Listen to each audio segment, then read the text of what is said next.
So hello guys and welcome back to my another video. और भाई इस video में मैं आपको पूरी कैलकुलेशन बताने वाला हूँ कि एक बच्चा अपनी ट्यूशन फीस, यूनिवर्सिटी की फ़ीस जो होती है वो कैसे निकाल सकता है। भाई बहुत आसान से आप एक तरीके से बड़ी प्यार से अपनी जो है ट्यूशन फीस निकाल सकते हो। कोई दिक्कत नहीं होने वाली, आराम से अपनी ट्यूशन फीस निकाल सकते हो, यहाँ पे रह सकते हो, इतनी कमाई है यहाँ पे। तो इस बात का ध्यान रखना है कि हमें बहुत ज़्यादा एक्सपेक्ट नहीं करना है। आप ये सोच के अगर आओगे कि भैया मैं लोन लेके आ रहा हूँ, मैं लोन भी उतार दूँगा, मैं उसके अलावा भी घर पैसे भेज दूँगा, मैं अपनी फ़ीस भी भर लूँगा, अपना रहना खाना भी निकाल लूँगा, तो यहाँ आप गलत हो जाओगे भाई। इतना सब कुछ नहीं पॉसिबल है, और अगर है तो बहुत ऐसा है कि शरीर तोड़ना पड़ेगा, क्लासेस छोड़नी पड़ेगी। और आजकल लिथुआनिया में क्लासेस छोड़ने पे टीआरपी कैंसिल हो रहे हैं। बहुत बच्चे हैं जिनका टीआरपी जो है कैंसिल हुआ है, तो इस बात को हमें ध्यान में रखना है। अब आ जाते हैं भैया कैसे।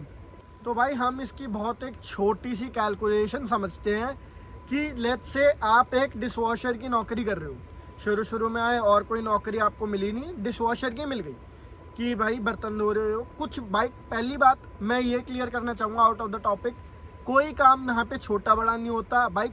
आओ कुछ भी करो, बस पैसा कमाना है, घर से पैसा नहीं लेना, ये हमारी प्रायोरिटी होनी चाहिए। क्योंकि आप यहाँ पे आ रहे हो, आप इतने बड़े हो चुके हो कि घर वालों से को आप बोल सको कि भैया हम इंडिपेंडेंट हो चुके हैं, हम अपना खर्चा खुद निकाल सकते हैं, हम अपनी फीस खुद दे सकते हैं। आप बस अपना देख लो, घर वालों को इतना बोलना है। आगे जाके पॉसिबिलिटी होगी कि आप घर वालों को भी भेजने लग जाओ, जब आपके पास आपकी सैलरी इंक्रीमेंट हो या आपकी और अच्छी जगह पे नौकरी लग जाए, उस केस में आप घर पे भी पैसे भेज पाओगे। लेकिन हमें पहले खुद इंडिपेंडेंट होना है। कोई इधर उधर से कर्जा नहीं लेना कि भाई आ रहे हैं नौकरी नहीं लगी, या फिर हमें छोटा काम नहीं करना, ये नहीं करना, वो नहीं करना, तो हम डिशवॉशिंग की नहीं करेंगे भाई, ये तो छोटा काम है। हम क्लीनिंग की नहीं करेंगे, हम बर्फ़ हटाने का काम नहीं करेंगे, ये छोटी चीज़ है भाई, फिर नहीं सर्वाइव कर पाओगे। इंडिपेंडेंट होना है हमको, सबसे पहली चीज़ हमारी ये चीज़ होनी चाहिए। तो बैक टू द स्टोरी आते हैं भाई। 700 यूरो मिलेंगे आपको एज अ डिशवॉशर। आप फुल टाइम काम करोगे, लिथुआनिया में फुल टाइम अलाउड होता है, तो फुल टाइम काम करोगे, 700 यूरो इन हैंड आपको मिलेगा। 700 यूरो इन हैंड के बाद हम इसकी कैलकुलेशन देखते हैं। 190 यूरोज़ में मैक्सिमम ले रहा हूँ, जो 2% रूम रेनोवेटेड बिल्डिंग में विलनेस टेक जो यूनिवर्सिटी है हमारी, उसकी डॉर्मेट्री में आपका रहना है। उसमें आपका सब कुछ इंक्लूड है एक्सेप्ट वॉशिंग। वॉशिंग के पैसे लगेंगे, वॉशिंग के 3 यूरो लगते हैं। लेट से आपने महीने में 10 दिन में एक बार कपड़े धो लिए, चलो हफ्ते में एक बार कपड़े धो लिए, तो 12 यूरो उसके ले लो, यानी 200 यूरो। 200 यूरो हो गए आपका रूम का रेंट और आपका वॉशिंग का सारा खर्चा। तो अब इसके आगे खाने का आ जाता है भाई। खाने में आप कितना भी खा लो, लेकिन इसमें भाई बहुत सी चीज़ें इंक्लूड नहीं कर रहा हूँ मैं, जैसे आपकी आउटिंग्स, आप कहीं भी पार्टी करने जा रहे हो, वो एक्सपेंस आप इस सैलरी में नहीं इंक्लूड कर सकते हो, क्योंकि भाई फिर आप फीस नहीं निकाल पाओगे। सबसे पहली चीज़, अगर आपके पास फीस का सोर्स है तो आप उस 700 यूरो को कहीं भी खर्च करो, that is a way big amount Lithuania में रहने के लिए। जब आप डॉर्मेट्री में रह रहे हो तब तो 300 यूरो आपका अभी तक का जो है मेरे हिसाब से लगेगा। 100 यूरो, 150 यूरो मैक्सिमम ग्रॉसरी का, तो लेट्स से 350 यूरो लगेगा आपका। इसमें मैं और भी अगर बहुत XYZ खर्चे जोड़ दूँ जो कि हमारे बहुत मिनिमल होते हैं, जैसे अगर मैं इसमें एक सिम का रिचार्ज जोड़ दूँ जो हर महीने होना है, तो लेट्स से वो स्टिल 350 होगा, बट मैं इसको और बढ़ा देता हूँ, 370 ले लेते हैं। 20 यूरो का जो रिचार्ज कभी होता नहीं है, हम 20 यूरो का ले लेते हैं, 370 होगा। 30 यूरो XYZ में खर्चा हो गया, कुछ भी बस की टिकट हो गई या और कोई खर्चा या और कोई खर्चा, 30 यूरो एक्स्ट्रा खर्चा हो गया भाई हमारा। ठीक है, अब ये हो गए 400 यूरो। 400 यूरो के बाद still you are saving 300 euro. अगर मैं अब इसको देखूं कैलकुलेशन, यूनिवर्सिटी की फ़ीस हम कैसे भरेंगे, तो भाई यूनिवर्सिटी की फ़ीस होती है 3000 यूरो।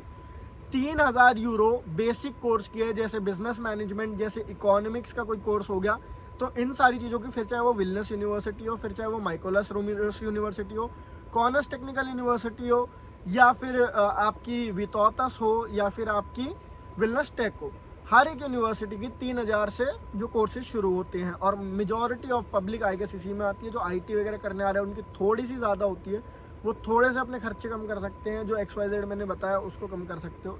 या फिर जो आप रूम ले रहे हो वो 190 यूरोस का ना लेके 140 वाला ले लो, तो उसमें भी आप बचा सकते हो पैसे। 140 वाला रूम लोगे तो भाई उसकी कैलकुलेशन आपकी सीधी सीधी 50 यूरो कम हो जाएगी, यानी आप 350 सेव कर पाओगे। तो लेट्स से 300 से 350 आप हर महीने सेव कर सकते हो। ये आपके ऊपर आप कौन से रूम में रहते हो।